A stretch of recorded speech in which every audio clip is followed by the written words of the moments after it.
pull up to somebody's driveway and unfold the wings and have an airplane in their driveway and then wonder how it got there.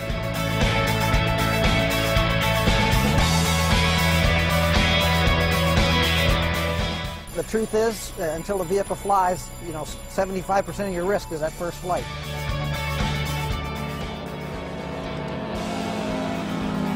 We flew, yes! That was gorgeous. What do you think of that, huh? That looked beautiful from up here, I tell you.